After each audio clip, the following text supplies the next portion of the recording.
Hello दोस्तों, आज की हमारी कहानी है सबक। अच्छी लगे तो लाइक कीजिएगा। क्या हुआ शैलजा जी, ऐसे शून्य में क्या निहारती बैठी हो? आपको ऐसा बैठा देख अच्छा नहीं लगता। आखिर किस चिंता में डूबी हो? कर्मजीत जी अपनी पत्नी से बोले। देखिए जी, आपको तो पता है, फिर भी बताती हूँ। ये नेहा पिछले 4 महीने से दूसरी बार अपने मायके में आकर बैठ गई है। सोचिए, नई बहुरिया सलोनी क्या सोचती होगी हमारे बारे में। कहते हुए अपने आंसू अपने आंचल से पोंछती हैं। हाँ शैलजा जी, सही कहा। तुम्हारी चिंता तो जायज है। बेटियां अपनी ससुराल में हंसती खिलखिलाती हुई ही अच्छी लगती हैं। मायके में मेहमानी करवाती ही अच्छी लगती हैं। एक लंबी गहरी सांस छोड़ते हुए बोले। शैलजा और कर्मजीत जी के 3 बच्चे हैं। बड़ी बेटी नेहा, जिसकी शादी 2 साल पहले हो चुकी है। अब 4 महीने पहले बड़े बेटे रोहन की शादी हुई है और छोटा बेटा नीलेश नौकरी करता है। अच्छा पति परिवार होते हुए भी नेहा जब चाहे अपने मायके चली आती है।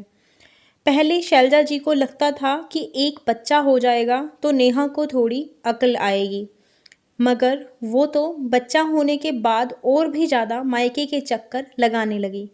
असल में उसकी उसके सास ससुर से बिल्कुल भी नहीं पटती थी, या यूं कहें घर में ध्यान देना ही वह नहीं चाहती थी। सिर्फ पति और अपने घूमने फिरने से मतलब रखती। आखिर एक बहू को कौन इतनी आज़ादी देता है? थोड़ा बहुत उम्मीद तो करता ही है, इसमें कुछ गलत नहीं। बस यही खटपट नेहा की जिंदगी में चल रही थी।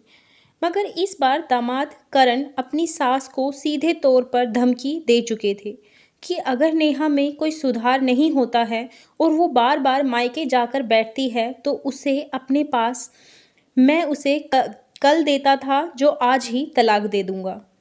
इसी बात को लेकर शैलजा जी आज बहुत चिंतित हैं। आखिर अपनी बेटी की गृहस्थी उजड़ते कौन माँ देखना चाहेगी? दरवाजे पर अपनी सास ससुर की बात सुन चुकी सलोनी कमरे में चाय की ट्रे ले जाते हुए बोली। माँ जी, मगर आपको बुरा ना लगे तो मैं आपकी समस्या का समाधान दे सकती हूँ, मगर उसके लिए आप दोनों को मेरा साथ देना होगा। तब करमजीत जी उत्सुकता से पूछे। बहू, तुम जानती क्या हो नेहा के बारे में? पापा जी, रोहन ने मुझे सब कुछ बताया है और आज मैं आप दोनों की परेशानी देख खुद बहुत दुखी हूँ। इसीलिए कहती हूँ आप दोनों मेरा साथ दीजिए तो हम इस समस्या का समाधान कर सकते हैं। सलोनी उन्हें कुछ बातें समझाती है। अपनी बहू की बात सुन शैलजा और करमजीत हामी भर देते हैं। रात को खाने के समय, हाय हाय कितनी मिर्ची डाली है भाभी, मैं तो खा लूँ पर मम्मी पापा इस उम्र में कैसे खा सकते हैं? नेहा दीदी, मैं तो ऐसे ही बनाती हूँ, कहते हुए रसोई में चली गई। मम्मी, आप कुछ कहती क्यों नहीं? शैलजा जी ने चुप रहने का इशारा किया। सब चुपचाप अपने कमरों में चल दिए। अगले दिन, मम्मी आप रसोई में क्या कर रही हैं? नेहा बहू तो 9 बजे तक उठेगी, चाय नाश्ता ना दूं वरना तेरे भाई ऑफिस भूखे चले जाएंगे। लेकिन आपको तो गठिया है ना, आप ज़्यादा देर तक कहाँ खड़ी रहेंगी? लाओ मैं करती हूँ, बोल माँ के हाथ से चाय का पतीला लेकर दूध डालने लगी। तभी देखा माँ धीरे से परात में आटा छान रही थी। अरे, आपकी कलाई उंगलियों के जोड़ तो दर्द करते हैं आटा गूंथने से। आप छोड़ो, मैं करती हूँ, आप चाय पी लो। तभी शैलजा जी एक कप चाय ले जाने लगी। बोली, बहू को दे आती हूँ।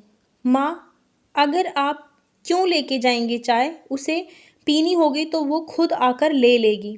अरे बेटा, क्या बताऊँ, करना पड़ता है सब। सुन नेहा फटाफट पराठे और आलू की सब्जी बनाने लगी। अचार निकाल दे। दोनों भाइयों की टिफ़िन पैक टेबल पर नाश्ता लगा दिया।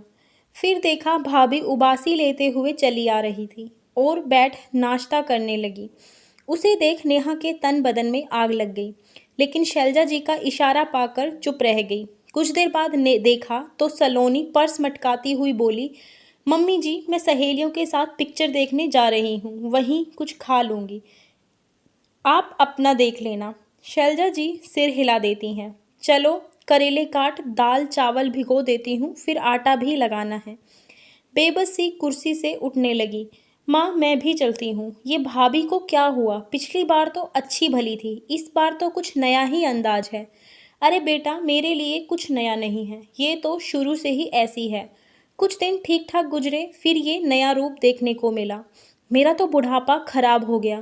तेरे पापा भाई यूं डरे डरे रहते हैं, कभी भी मायके जा बैठती है। क्या ये मायके चली जाती है? भाई कुछ नहीं कहते क्या? वो बेचारा खुद ही हाथ पांव जोड़कर लेकर आता है। भाभी का यह रूप देख नेहा हैरान थी। सोचने लगी मेरे बूढ़े माँ बाप 4 महीने से कितना सहन कर रहे हैं। थोड़ी अच्छी लड़की मिल जाती तो भाई को माता पिता की चिंता नहीं रहती। साथ में भाई दुखी है। शाम को सलोनी थोड़ा बहुत हाथ बटा सोने चली गई। 2 दिन बाद शैलजा जी के घुटनों में तेज दर्द हो रहा था। वे सलोनी से बोली, बहू थोड़ा सरसों का तेल गरम करके लगा दो। मम्मी जी इतना फालतू समय नहीं है मेरे पास, आप खुद ही क्यों नहीं कर लेती हैं?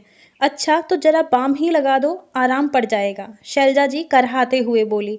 सलोनी रसोई में से चिल्लाती हुई बोली, मम्मी जी आप हाथ का काम छोड़कर मैं नहीं आऊँगी, आप खुद ही क्यों नहीं लगा लेती हैं? आगे की कहानी पार्ट 2 में मिलेगी। अपनी राय कहानी के बारे में कमेंट सेक्शन में ज़रूर बताइएगा। अच्छी लगी तो लाइक कीजिए, चैनल को सब्सक्राइब कर लीजिए ताकि आपको नोटिफिकेशन सबसे पहले मिल सके।